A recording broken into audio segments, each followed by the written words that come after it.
Hello guys, and welcome to Winter, my 100% Ice Mage Magicka Warden PvP build. This build is incredibly durable, it hits super hard, it's very fast, and it is awesome at pretty much all forms of combat, but most importantly, it is a 100% roleplay friendly Frost Mage. So without further ado guys, let's take a look at that build. Alright guys, so let's take a look at the build. So first, to begin, we are a High Elf. I think High Elf is definitely the best race for this build because it's going to give us max Magicka, it's going to give us that Magicka recovery, as well as that elemental damage bonus to frost damage. I think Dark Elf is going to be next best, followed by Breton, and then followed by Argonian for this build. Argonian's going to be a good option if you want to go for a higher sustain / tankier build, but I think going the higher damage is better for the Frost Mage, at least because of the sets that we're wearing. Now, our max Magicka is pretty sweet, coming in at 31.5k on our front bar, and we've got just under 30k HP, 29.5k maximum health, going to be really nice in light armor to soak up a lot of burst with that health pool, and then 12,669 maximum stamina. So our stam is actually pretty high for this build. We are running 2 frost staves, so we don't actually need a huge stam pool because our block is going to cost Magicka. Our Magicka pool coming in at oh, our food buff just went out there. Our Magicka pool coming in at 31k is not super huge either. However, when we look at our recoveries, when we buff up with the potion, you can see that we have an awesome amount of Magicka sustain. And then with the Betty on top, the Betty's going to be worth around 400 Magicka recovery. So 2,500 Magicka recovery, 400 of which is unstoppable recovery. Essentially, you can use it while in mist form, you can use it while blocking, etc. So really, really nice recovery in the Magicka department. Now, taking a look at our health recovery, we actually have 760 health and 760 stamina recovery. The health recovery is going to be really nice because as a vampire, in mist form, you can't actually heal yourself. It turns all your healing off. However, your health recovery keeps ticking while you're in mist form. So having some health recovery as a vampire actually gives you a tankier mist form on this build. So, there you go. Gotta have that health recovery. It's going to give you a strong mist. So it's actually a good idea, I think, for a build that uses a lot of mist form. And then the stam recovery coming in at 760. We are using tripod, so we'll get some stam recovery there too. And we honestly don't need a lot of this simply because we are using the dual frost staves. We can really protect our stam bar and we can conserve stamina between the frost staff block and mist form by using Magicka. So our stamina recovery does not need to be super high. Now, taking a look at our spell damage on this spec, when we buff up, we've got 2,578 spell damage. We, of course, are running infused Torug's Pact gear or weapons here with the Berserker enchant. So that's going to give us almost 600 base spell damage on top, which is going to give us 3,200 spell damage on this build. So 3,200 spell damage with 31.5k Magicka. Not so bad offensive stats with the 47% crit. However, a lot of our damage on this build is going to come from Torug's Pact, it's going to come from Winterbourne, and it's going to come from Iceheart. So we are actually going to deal a lot more damage than these offensive stats suggest we can. Now, taking a look at our resistances on our mist bar, we have got just under 22k physical resist and 24k spell resist with 2,400 crit resist. Awesome resistances for a light armor build. Our CP are going to help out a lot, giving us that bulky physical resist. But yeah, really awesome resist for that light armor build, and a great amount of crit resist too. You definitely want to have over 2k on a build that's going to be blocking as much as this build does. Now, we are a stage 4 vampire, and I would recommend you be a vampire for this build. You don't have to, but we do use mist form, and it does help out a lot. So I would recommend going for that vampirism if you can. For the Mundus we're using, we are using the Steed. It is going to give us 10% movement speed as well as some health recovery. So a double whammy for this build. We need that movement speed with the speed changes in Murkmire. And the health recovery is also going to be really nice to help keep us bulkier in our mist form as well. So this is a great Mundus essentially for our movement and mist form. And then for the food that we're using, we are running the Clockwork Citrus Fillet. And I believe that this is BIS for this build. We get max health, max Magicka, both we really need for the spec. And then we get Magicka recovery and health recovery, both again really awesome for the spec. Yeah. If you can't afford this, you can always go with the Witch Mother's Potent Brew and give up the health recovery, but in PvP, the health recovery is very good, and I would recommend to go with the Citrus Fillet if you can. And then the potion that we use on this build is the Tri-Stat potion. It's going to restore all our resources as well as give us all the regen buffs. Really nice for this build again. All right, so let's take a look at the gear that we're running on this build. So to begin, we have 2 Ice Heart on, and Ice Heart actually got, I think, a bit of a buff in the Murkmire patch. Not only are shields crittable now, so we'll have an easier time critting our opponent with that 20% chance to proc the Ice Heart shield itself, but on top of it, this Ice Heart shield is going to be affected by your resistances now. And I think this is worthwhile because it's kind of a smaller damage shield, and having higher resistances, which we kind of do have on this build here, is going to be really good for that shield and just help keep it up as well. So not only will we be able to proc the set easier this patch, but I think it'll be a little bit better defensively with the defensive stats that we're running as well as with our block. That being said, while the shield holds, we deal frost damage to all opponents around us every 1 second. Really nice to give us more AoE damage on this build, more frost damage for that beautiful Frost Mage. The next set that we're running is the Torug's Pact, and this is yet again another set that we use for that Frost Mage build, and we're using it really to increase our single target damage as well as increase our chance to proc the Winterbourne set that we're using as well here. We get spell damage, max health, spell resistance, and then the 5-piece decreases the weapon enchantment cooldown and increases the potency of the enchantment by 30%. Really, really nice. It's going to give us a nice big 6,700 tooltip damage on our frost damage enchant, giving us more frost damage on this build. This is on a 1.5 second cooldown, so you'll be able to weave this with almost every light attack. Huge amounts of damage increase coming from that. And then, of course, it gives us a huge boost on our Berserker chant here as well.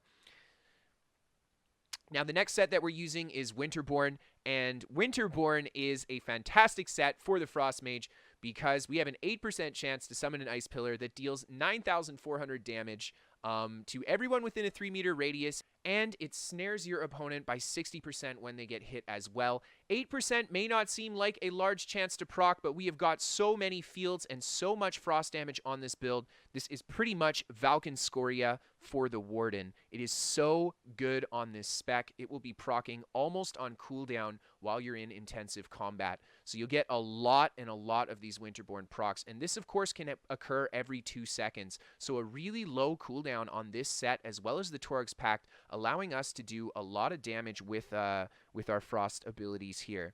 So for the traits that we're running on this build, you want to go with Infused on both your weapons, I think. The back weapon, where our AoEs are, is with the Berserker enchant, and that's just going to be to buff up on our front bar, giving us heavier burst and better healing power when we're on our front bar. And then on the front bar, we of course have that frost damage enchant, just to push more frost damage for that beautiful, beautiful Frost Mage. And this of course will increase our chance to apply chill to our opponent, which will in turn allow us to immobilize people very easily at a distance.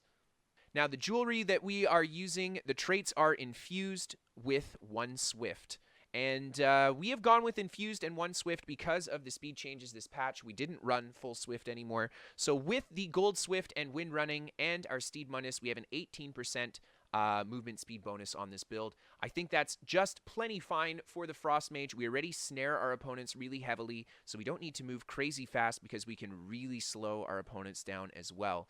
And for the enchants on these guys, I think the way to go is 2 spell damage on the Infused and then 1 recovery on your Swift piece. Now, if you are on a non-favorable Magica race that does not give you something for Magica Sustain, I would recommend putting a spell damage glyph instead of the recovery here, and then changing out one of these spell damage to the recovery glyph. And that'll just give you an extra 100 recovery on your build that will help supplement the fact that you're not a favorable Magica race.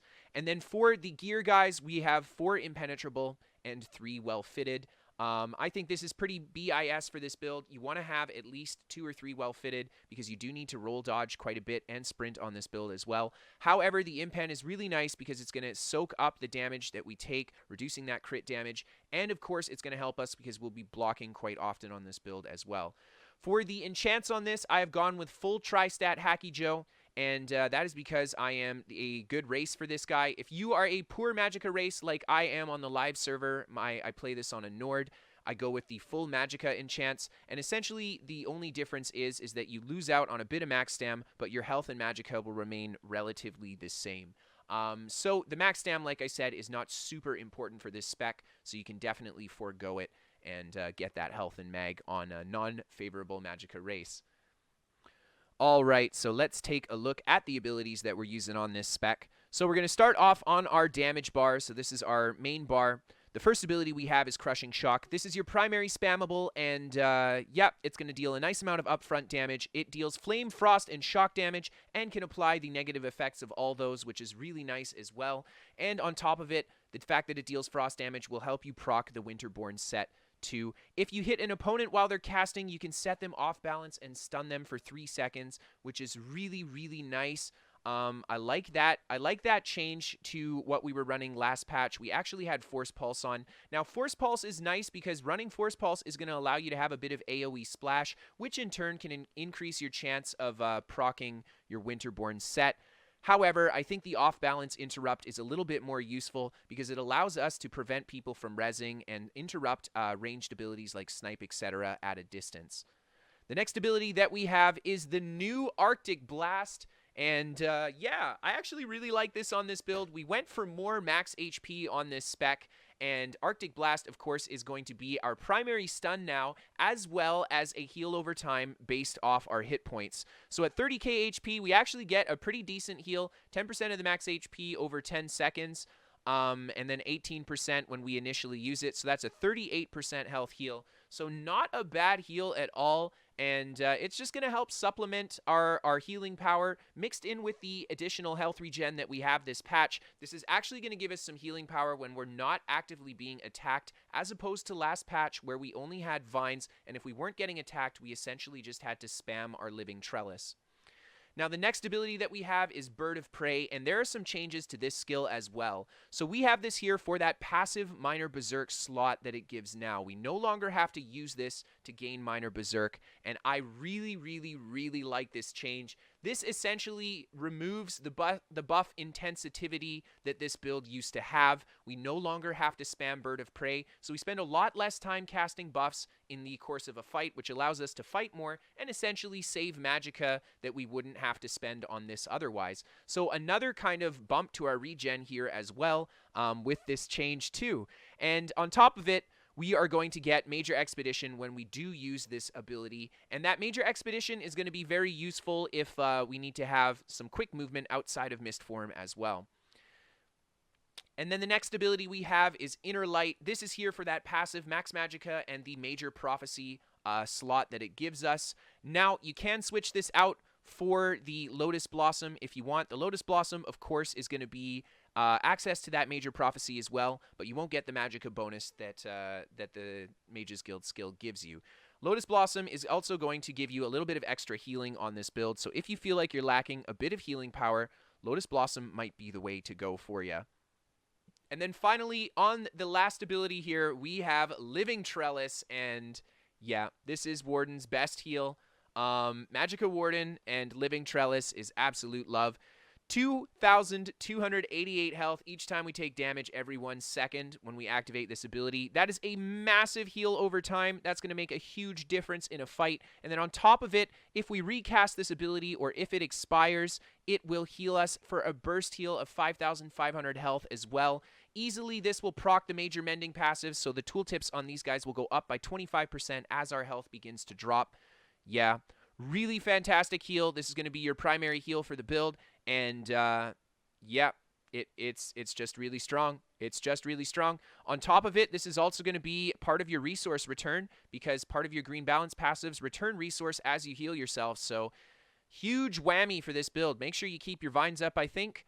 Now, the next ability that we have is Ice Comet, and this is going to be our burst alt for the front bar, and yep, really nice ultimate for the Frost Warden. We've got an 18k tooltip on it. It can proc Winterbourne, and on top of it, it's going to leave a damage splat on the ground, dealing 5k frost damage every 1 second for 11.8 seconds. And this, of course, will also have the chance to proc Winterbourne, and we get that 50% snare. So this is kind of our alternative ultimate to Permafrost, which is going to be more defensive-oriented and control-oriented, whereas Ice Comet will be a lot more burst-oriented, but still have that control element to it. And of course, slotting this ultimate here will give us a little bit more max Magicka on our front bar as well, giving us a little bit more damage.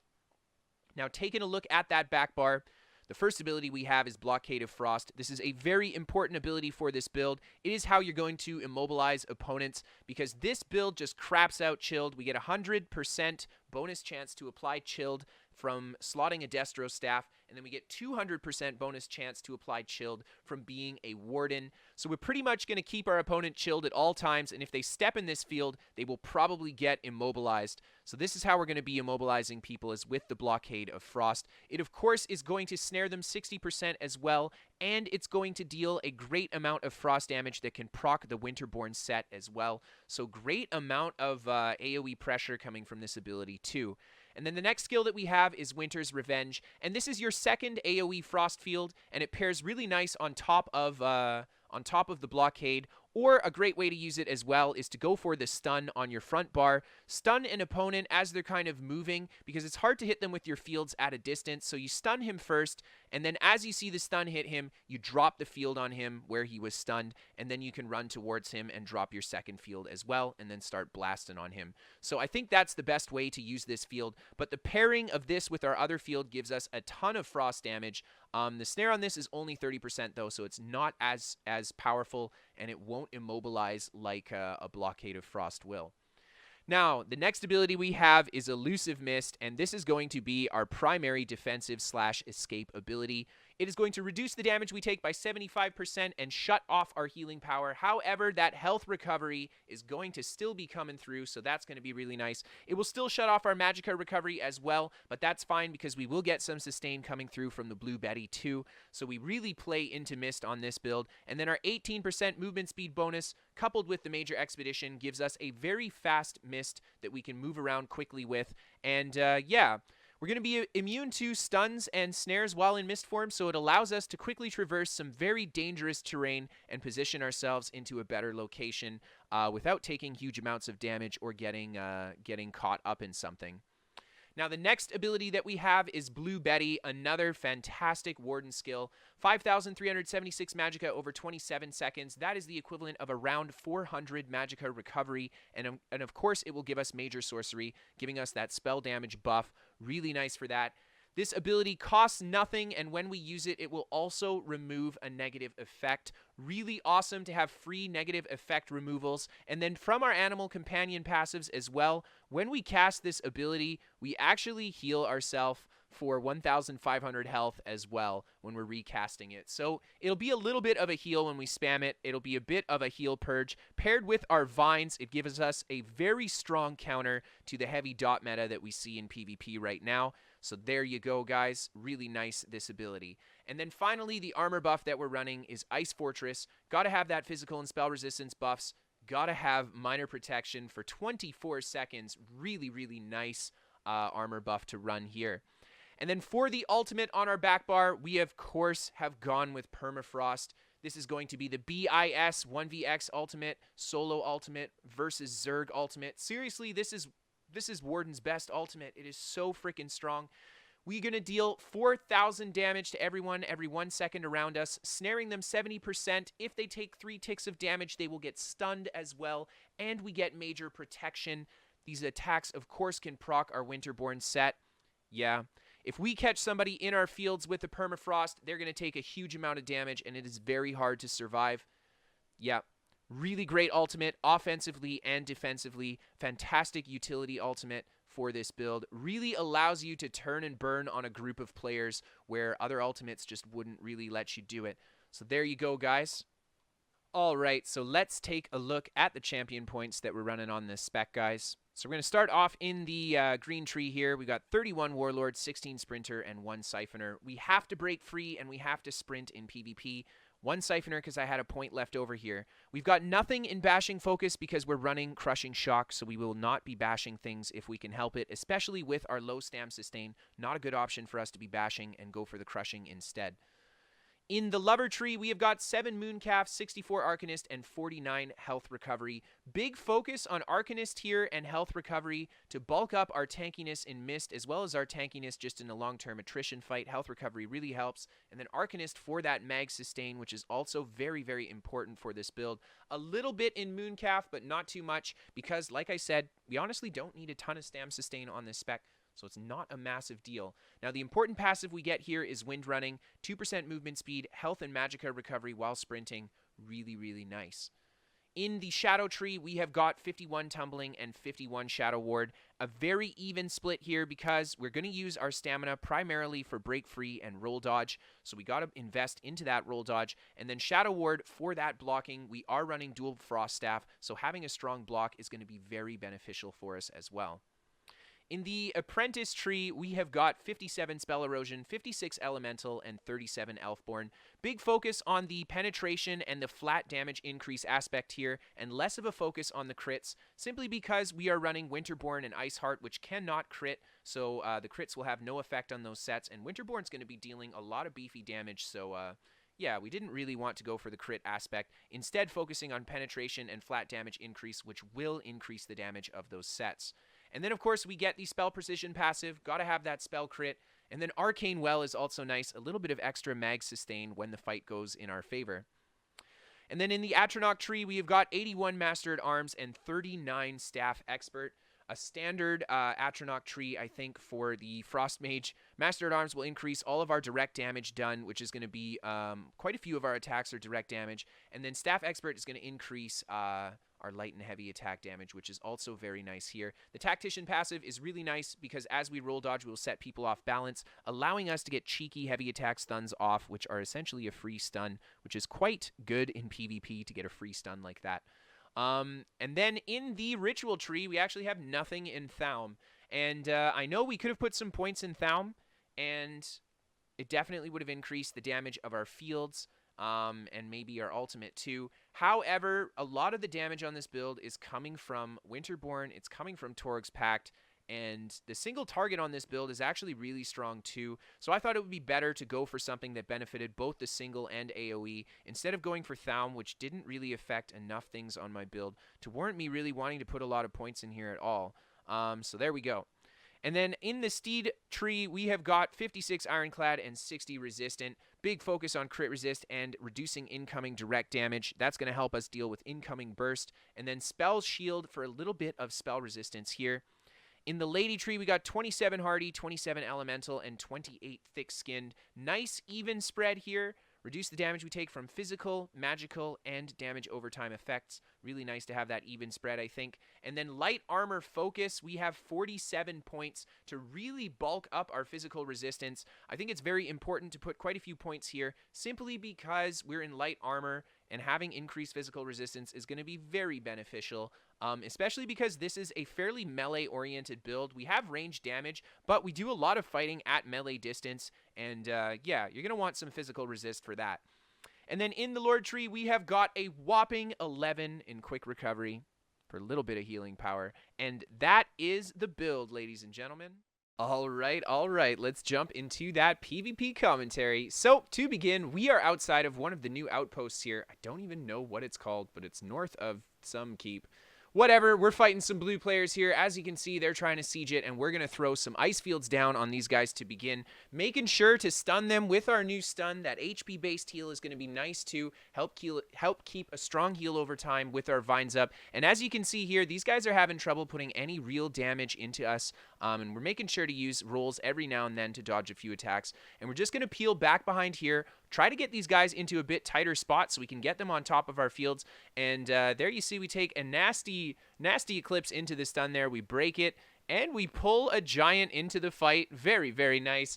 And we've managed to pull one single player here. We get him with the stun. We throw the field down on him after the stun there. He goes for the Eclipse. We break the Eclipse, try to poke him down. Oh my god, he's at like 1% HP. He manages to get away. We just don't finish him off there. So we stay behind our spot here, trying to pull more players into it. We get a really nice trap on this guy. We trap him in all this stuff, but he's getting some healing power from some friendly players as well. He goes for the precognition. Very nice, but we do manage to throw the ultimate down here, and we got 2 players kind of trapped in the snares in the hole there.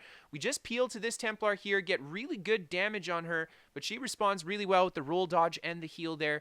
And we've got these 2 guys just trapped in the hole with the dead giant, and we're just going to keep them trapped there, I guess. Keep the fields down on them to make it hard for them to get out, and keep trying to blast this healer. She's going for the resto heavy, so she's got to be lower on resource here. And but unfortunately, these other 2 players have now gotten out of the hole, so we're just going to use a little bit of LOS, use the top of this thing here to just force them back into the spot. Oh my god. Trapped again, and here we go. We put some pressure into her here, bringing her so close. She gets the heal there, and we get the knockback off the cliff there, so we don't manage to finish her off, and we're just going to come back here. So we have a lot of players kind of putting pressure on us from a lot of angles, and it's going to be tough for us to capitalize a kill here because these guys are pretty quick to stop us. And there's a funky little fall there, just being a little silly. So we're just going to do a little peel around here. And one player kind of follows us here. He hits us, goes for the stun there. We just end up dodging it, and we come back behind the rocks here, hoping to get a bit of a pile. Here we see the 2-3 players all fairly close to each other. We get 2 of them into the field. We go for the ultimate here, get the great stun on this guy, finish him off, put some big pressure into the Templar right away. We stun the other player, comes in to save the Templar, so we put a lot of pressure into her now. I think it's 2 Templars here, and that's why we're having kind of trouble finishing these guys off. There's so much healing power. This guy here is going for the resto heavies again. We should try to block those resto heavies to try to prevent him from returning his Magica. And as you can see here, there's huge damage coming from that Winterbourne proc, making sure to keep our fields down on her to keep her immobilized. There you see the blockade of frost. We get the big snare and the immobilized there into the Winterbourne proc again. Lots of Winterbourne procs. Like I said on this build, it's very easy to keep those Winterbourne procs going. And then we have another player kind of engaged here, and I see more blues coming out of the keep. I decide maybe it's in our best interest to do a little bit of a peel back behind the rocks here, back into our safe position where we can kind of trap people in our hole up here. Maybe we use the same hole. Let's see who follows us. So we keep going for the peel here, taking a bit of pressure on the tail, get a little stuck on the terrain, do a few jumps there, get over it.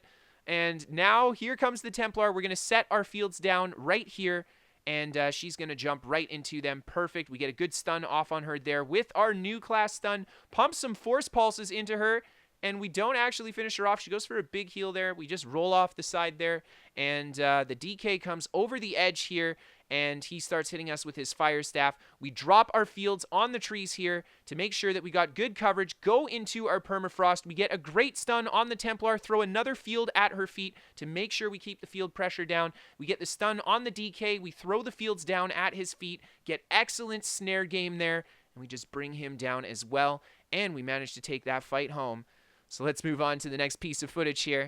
Alright, so in this next fight, we're just riding our horse, minding our own business, find some DC players, and here come a bunch. We throw our fields down on the first player there, but then all the players jump on us, go into our permafrost. Permafrost being so good here, not only dishing out a lot of damage, look, we actually managed to almost kill somebody, but not only is it going to dish out a lot of damage, we are going to snare people like crazy, get those Winterbourne procs.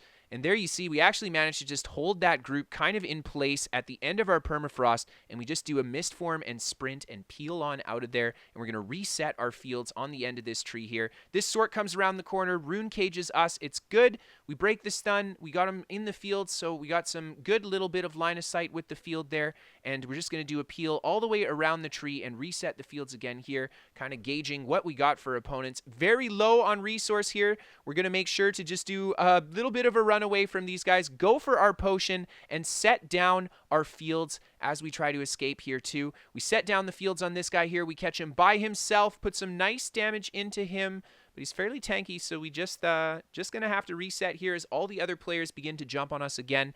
These players are very aggressive here, and I think this is fairly accurate as to what you'll get in PvP is very aggressive players on you like this. So it's good because we get to see that. And here you see we get jumped on by the Nightblade. We retaliate with the Permafrost, get a lot of stuns here, which is going to help us defensively as well as that major protection, really saving us. We went for that ultimate more because we needed it defensively as opposed to going for an offensive push there. And Permafrost is very strong defensively still, and there you get to see that. The Nightblade keeps jumping on top of us here, but we're just going to keep on moving around, reset our fields behind us to force them to either swing wide around, giving us an easier time LOSing them, or getting them snared in the field. And there you see we get a nice little stun off on that guy behind the tree, set off some fields in the middle yet again here, and we can really control this area with the trees here. As long as we keep our fields down, it's very hard for these guys to stay really on top of us. And one of them is a predominantly melee build, so he's having a really hard time putting damage into us, because we're just not holding still for him. Here we take a stun. They do no damage to me after they drop the stun, so I just waited out. We had the stam to break it, but they're not going offensive. And here we see we pop out around here, and we're going to go into our ultimate. We set the fields down. We don't even go into the ultimate here. We just put a lot of pressure into him, almost bring him down without the permafrost. We reset the fields here. We eat the Dawnbreaker, no problem from the tank. We go into the permafrost here, massive damage. Look how fast that guy melted. And even the tank here taking a ton of damage from our permafrost and forced to go defensive instead of continuing to try to stun us and prevent us from killing his friendly player. And here we have him trapped in our snares. And this guy does not have really good counter to the snare in a mobilized game. And that's not very good against the Frost Mage, man. He's going to have a hell of a time trying to get away from me now. And, yeah, he's just pretty much permanently snared. And we're just going to keep pounding on him until we bring him down. Fairly tanky player, but we just have to be patient here. Just make sure we keep him snared. Keep the fields down, because the fields will do quite a bit of actual damage to him on top of all our burst. And there we see we get him with the stun. He doesn't have the stam to break it, and another poke to bring him down. All right, so we showed you guys a little bit of this build in the smaller scale kind of solo action. So now let's take a look at this build in a more realistic kind of keep fight. So this is a common fight that you'll see in Cyrodiil. A lot of players in a keep and a lot of siege. And this is a situation in which this build really, really shines. Look at how easily we can snare these players. And the goal here is to use the siege that we have in this friendly keep that we're defending and use our snares and our frost maginess to just trap these guys in a bad spot and see if we can put some pressure into them. So here you can see we got this big DC group kind of working on this keep, and we're just in the middle here dicking around with these guys. Oh my gosh, we get an immobilized there, we break the stun, roll dodge, go into the mist form, and we're just going to peel up the stairs here, try not to attract too much attention. Here we see a player here, we throw our fields down on him, go for the stun as well. And I think, oh, here comes some more blues. We just end up peeling around the corner here. We're caught low on stam here. We should have been in mist form there to just get that stam regen tick. However, we end up just breaking the stun just a little bit late. And we're going to throw some frost fields down on top here. We have friendly siege hammering down on these guys. So these frost fields are going to be so great. There you see the siege blast. We hold everyone in place with our ultimate, the stun, immobilize, and the snare. Too much. We bring 2 players down with the siege blast there. Really, really nice. Just using that siege to our advantage. And we're going to keep trying to hold this spot as the Ebonheart players are going to keep dumping siege on us here. We throw down a frost field as all the blue come up just to kind of trap them harder there. And make sure that they can't follow us as easily as we begin to kite. Taking a lot of pressure as the blues begin to funnel up to the top there. So we're just going to throw some fields down here. Go for a little bit of a weird dodge roll off the edge there, but no big deal. Come back up to the top, and we find that the blues have kind of moved on from this spot. So we're going to put a bit of pressure into this player here, and she ends up just running off the side there. We've got a bear that comes up. We're going to pop a few heavy attacks into him just for sustain, reset our buffs, and up comes a Warden around the corner here. And we're going to set down our fields on him. Go for, oh, there we go, a Nightblade from behind hitting us. We're going to go back up top. Hopefully we reset our fields here. The Warden goes for his reflective shield, and that shield's going to be difficult to deal with because we do have a lot of ranged attacks, and it's just going to end up soaking up a lot of our outgoing burst. But that's okay. We're just going to make sure to keep peppering him here. A little bit of lag on the server, as you can see, a little bit of rubber banding. But we got another sorcerer that shows up here, and we've got a Warden that jumps on top of us with his ultimate as well. There's the Zons. Okay, we're in trouble. We hold block, go for 2-3 vines into the dodge roll, and then we missed around the corner, and we do a full loop down to the bottom here. Managed to do a great peel away from these guys, and there you get to really see just our tank ability in block alone. On this build, it costs a lot if you want to block a lot of attacks like that, but you can do it is kind of the thing. And here you see there's a guy on siege. We're just going to pick up an easy siege kill on the semi-AFK player there.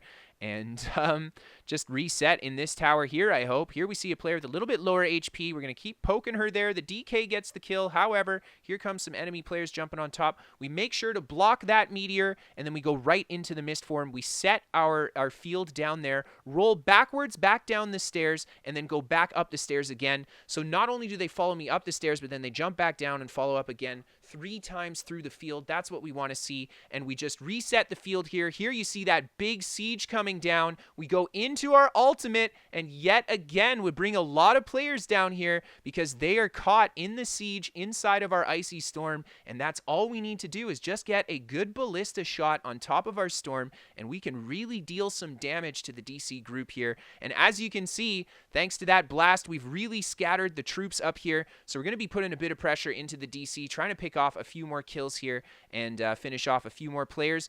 And here they come, resin their boys. Can't have that. Put some more pressure into this guy, get the stun off. He just got res, so we're going to make sure to try to kill him off again right away. But then a Nightblade jumps on top of us here, and we're going to have to head back here and try to prevent some more reses. A huge siege blast there, hitting a lot of players, but we get caught in a weird fossilized just at the edge of our stam tick. I don't break it when we can, just because we have some... Just because we have no pressure on us. A big siege shot comes down. We reset our fields yet again. Very low HP after that fall, taking a lot of pressure from the blues. We go into our permafrost here. Caught again with the lower stam. Oh my gosh. This build has great stam sustain, but 1vx like this, you do really push what you can do with your stam pool on this spec. So there you go, guys. A look at the build in the larger group fights. Just the kind of stuff that you can really do with the Warden. And here's another peek. We find these guys sitting here in stealth, ready to bomb the EP players that get on the flag, and we absolutely ruin their bomb. We snare everybody. We end up killing a player. Their bomb is uncoordinated. They hit 1 or 2 guys trickling in at a time, do no damage to the EP, and we easily sweep them up. And yeah, there you just get to see if we can catch a group of players. The control is incredibly effective in World PvP. And of course, guys, this is a fantastic group build. It's great for healing, it's great for damage, it's great for control play, and it's fast, and that makes it awesome in a group. It's also very durable, making it awesome in a group too. So guys, I hope that you enjoyed this video. If you did, hit that like button. If you guys are new here, hit that subscribe button and tune in for more regular ESO content and builds from me. If you guys want to send in some community footage for a community build or be featured in a top 5 PvP clips, you can send it to KristoferESO@hotmail.com. And if you guys want to see live gameplay from me on Twitch, you guys can join me on Twitch. Link, of course, to that is in the description. And finally, guys, we are sponsored by What the Fast. They are a VPN for gamers. They give me about 30 to 40 better ping on average to ESO. So if you guys get crap ping, it's free to try, no card, nothing. So give it a shot, no harm, no foul. And thanks again, guys. Really fun to jump on the Frost Mage this patch. I think it has actually gotten a little bit better in the Murkmire patch, believe it or not. So yeah, hope you guys enjoyed the build, and I hope to see you guys again next time. Have a great night, everybody.